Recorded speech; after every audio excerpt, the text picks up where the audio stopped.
Hey skincare nerds, welcome back! So you've probably seen this little bottle on TikTok over the past year. The Ordinary's AHA BHA peel has gotten a lot of love as far as exfoliating acids go. And I get it, it's pretty amazing to see overnight results, and it's kind of fun watching people putting this wine red serum all over their face. I mean, we all love to see a shocking before and after transformation, but there is a big difference between skincare entertainment and what's right for your skin.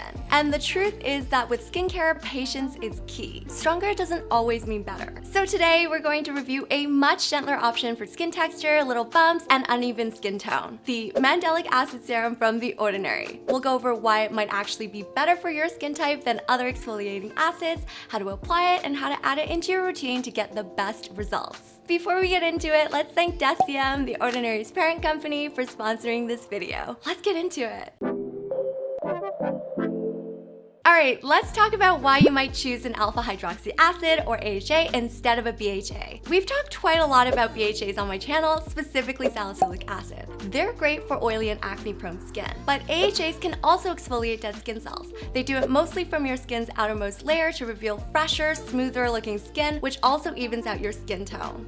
AHAs promote collagen synthesis and have been shown to be effective in reducing visible signs of sun damage. Another benefit is AHAs have a higher molecular weight, meaning they're bigger, which means that they can't penetrate your skin as deeply. I know that might sound like a bad thing, but it's actually good news if you like gentler products or if you're new to exfoliating acids and you want to start out slowly. And if you're looking for a gentle exfoliator, you should pay attention to Mandelic Acid. Mandelic Acid is in the AHA family and it's actually one of the largest AHAs. It penetrates more slowly, making it gentler on your skin. The research on Mandelic Acid, though, is still emerging, and the downside to it is that even though Mandelic Acid is gentler, you can still overdo it.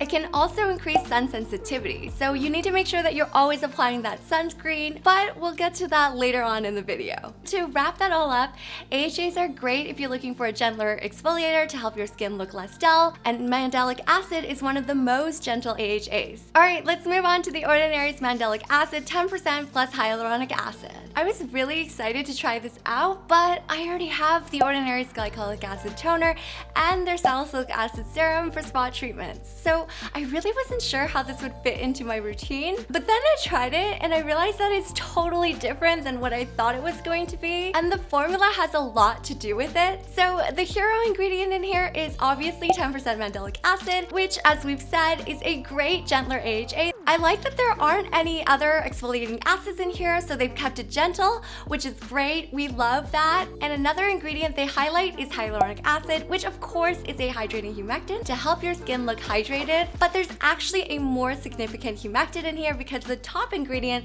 is propanediol, which is pretty unique because I would have expected water to be at the top considering how affordable this product is. That all means that this is a very hydrating formula. Propanediol is also an emollient, so it helps smooth your skin and prevents transepidermal water loss. I'm happy that the Ordinary formulators went with propanediol instead of propylene glycol as the base for this. Some studies suggest propanediol is less sensitizing, which is obviously a good choice for a gentler product. We see what you did there, DECIEM. It also helps with texture. It's what gives us that light, non-sticky texture, while a higher weight hyaluronic acid can actually make it feel sticky. It's what makes this formula feel really nice to apply. Let me show you guys. Okay, as you can see, it's quite a runny formula as it's running down my hand. It's fragrance free, it doesn't smell like anything, so that also supports the more gentle formulation.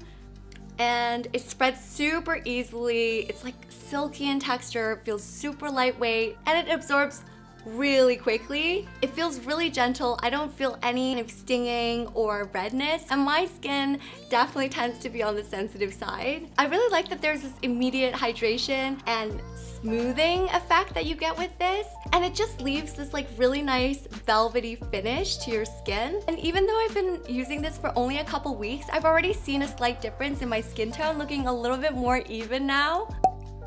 and I totally vibe with that. If I were to nitpick a little bit, I would say that it can feel almost oily, even though this is an oil-free formulation. But I find that that only really happens when I've used way too much product or I'm layering too many things on afterwards. So this to me is really a 2-in-1 product. It's an exfoliator and a hydrating serum in one. It's also oil-free, so I do think it could work for all skin types, oily, combo, balanced, or dry skin. But I do think it would be best if you're looking for a gentle exfoliator to refresh your skin without it being overly drying or sensitizing. And if you have sensitive skin, I would just still be careful. Just because it's gentler doesn't mean it can't sensitize your skin. So let's talk about how to apply it to get the best result. Okay.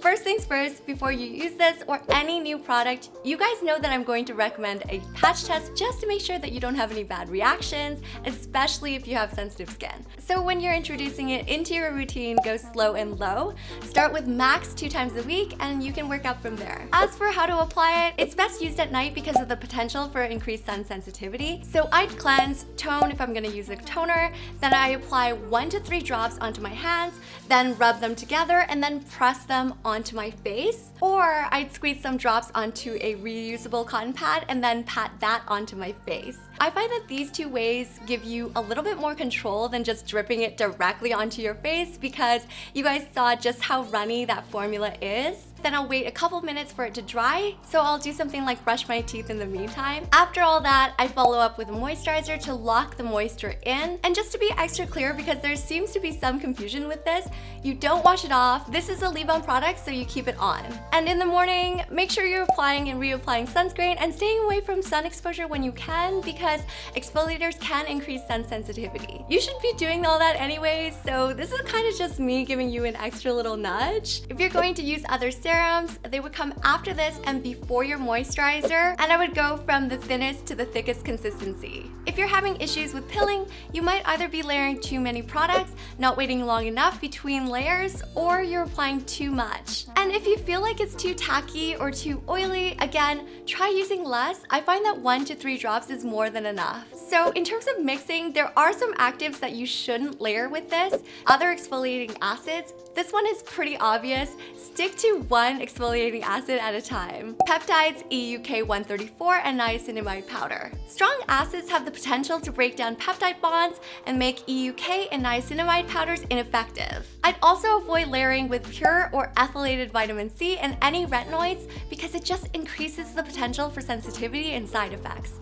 Use your vitamin C during the day to boost sun protection and save the retinoid for a different night. Overall, I really like that this is a 2-in-1 exfoliator and hydrator combo. I'm really into doing more with less. This does double duty, so you don't need to also layer on a hydrating serum. I've been swapping out my BHA for this when my skin needs to just chill out. I really vibe with how gentle this is. I also really love how nicely it applies. It's super affordable too, like everything in the Ordinary range, so we love that. Not to mention it's cruelty-free and vegan, and the Ordinary has a great bottle recycling program once you're done with it. So it's a big yes from me. That's it from me. Thanks so much for watching. If you found this video helpful, don't forget to give your girl a like and subscribe, and hit that notification bell so you don't miss out on any more fun and informative skincare videos like this one. See you next time!